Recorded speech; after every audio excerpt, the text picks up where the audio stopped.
जय श्री कृष्ण। गीतांक 43 श्रीमद् भागवत गीता दूसरा अध्याय श्लोक 2.48 कर्म करते हुए सम रहने के उपाय। प्रस्तुति योगींद्र रमेश चंद्र भार्गव। प्रिय धर्म प्रेमियों, पिछले अंक यानी गीतांक 42 में हमने जाना कि श्लोक 2.47 में भगवान अर्जुन को निष्काम भाव से अपना कर्म करने का आदेश देते हैं। इसके बाद अब श्लोक 2.48 में भगवान अर्जुन को कर्म करते हुए सम रहने का उपाय बता रहे हैं। आइए जानते हैं। श्लोक 2.48 योगस्थः कुरु कर्माणि संगम त्यक्त्वा धनंजय सिद्ध सिद्धियोः समो भूत्वा समत्वम योग उच्यते। स्वाध्याय मनन 16 बिंदुओं में। पॉइंट नंबर 1, योगस्थः कुरु कर्माणि, अर्थात सिद्धि असिद्धि में सम होने के बाद उस समता में निरंतर अटल स्थित रहना ही योगस्थ होना है। अर्थात एक बार सिद्धि असिद्धि में सम हो गए तो उसके बाद हर बार समता में स्थित रहते हुए ही हर एक कर्तव्य कर्म को करना चाहिए। पॉइंट नंबर 2, संगम त्यक्त्वा, अर्थात किसी भी कर्म में, किसी भी कर्म के फल में, किसी भी देश काल घटना परिस्थिति व अंतःकरण बहिकरण आदि प्राकृत वस्तुओं में तेरी आसक्ति न हो, तभी तू निर्लिप्तता पूर्वक कर्म कर सकता है। अगर तू कर्म या कर्मफल आदि किसी में भी चिपक जाएगा तो तेरे भीतर निर्लिप्तता कैसे रहेगी, और बिना निर्लिप्तता के कोई भी कर्म मुक्तिदायक कैसे हो सकता है। पॉइंट नंबर 3, सिद्ध सिद्धियो समो भूत्वा, अर्थात आसक्ति का त्याग करने से सिद्धि और असिद्धि में समता हो जाएगी। जैसे कर्म का पूरा होना अथवा न होना, सांसारिक दृष्टि से किसी कर्म का फल अनुकूल अथवा प्रतिकूल होना, किसी भी कर्म को करने से आदर अथवा निरादर होना, किसी भी कर्म को करने से प्रशंसा अथवा निंदा होना, अंतःकरण की शुद्धि होना अथवा न होना आदि आदि। तो जो सिद्धि और असिद्धि है उसमें सम रहना चाहिए।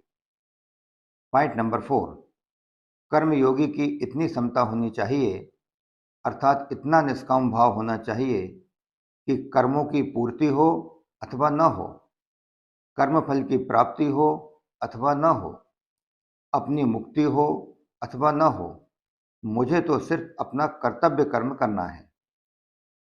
पॉइंट नंबर 5, यदि साधक को असंगता का अनुभव ना भी हुआ हो, उसमें समता ना भी आई हो, तो भी उसका उद्देश्य असंग होने का, बस सम होने का ही होना चाहिए।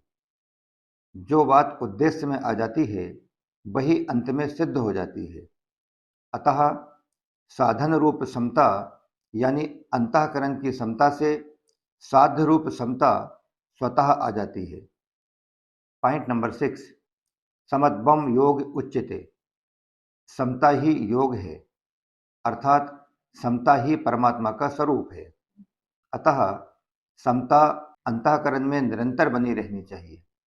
भगवान इसी बात को आगे 5वें अध्याय के 19वें श्लोक में कहते हैं कि जिनका मन समता में स्थित हो गया है, समझो उन लोगों ने जीवित अवस्था में ही संसार को जीत लिया।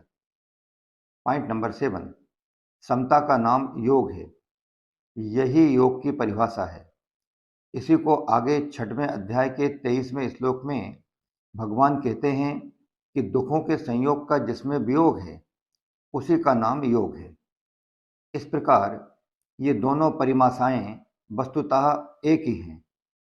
जैसे दाद की बीमारी में खुजली का सुख होता है और जलन का दुख होता है, पर बीमारी होने से ये दोनों ही दुख रूप हैं। इसी प्रकार संसार के संबंध से होने वाला सुख और दुख, ये दोनों ही वास्तव में दुख रूप हैं। पॉइंट नंबर 8, अर्थात सुख दुख से रहित होना कहें या कि सुख दुख में सम होना कहें। एक ही बात है। पॉइंट नंबर 9, इस श्लोक का तात्पर्य यह हुआ कि स्थूल, सूक्ष्म और कारण शरीर से होने वाली क्रियाओं को केवल संसार की सेवा के लिए करना है, अपने लिए नहीं। ऐसा करने से ही समता आएगी। पॉइंट नंबर 10, बुद्धि और समता संबंधी कुछ विशेष बातें। जैसा कि हम पूर्व में भी जान चुके हैं, बुद्धि दो तरह की होती है। एक अव्यवसायात्मिका और दूसरी व्यवसायात्मिका, जिसमें सांसारिक सुख, भोग, आराम, मान बढ़ाई आदि प्राप्त करने का ध्येय होता है। वह बुद्धि अव्यवसायात्मिका होती है। और जिसमें समता की प्राप्ति करने का यानी अपना कल्याण करने का ही उद्देश्य रहता है, वह बुद्धि व्यवसायात्मिका होती है। अव्यवसायात्मिका बुद्धि अनंत होती है और व्यवसायात्मिका बुद्धि एक होती है।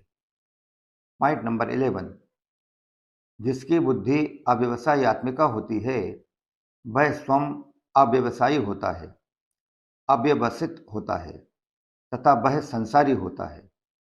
और जिसकी बुद्धि व्यवसायात्मिका होती है वह स्वयं व्यवसायी होता है, व्यवसित होता है तथा वह साधक होता है।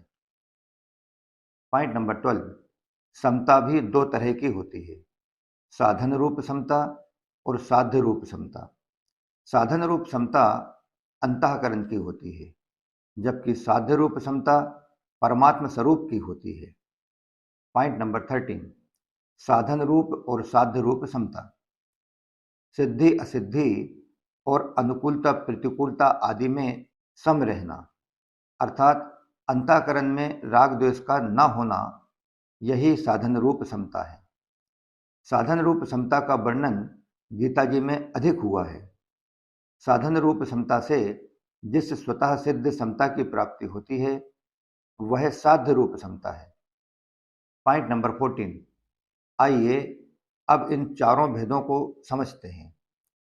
एक संसारी होता है और एक साधक होता है, एक साधन होता है और एक साध्य होता है।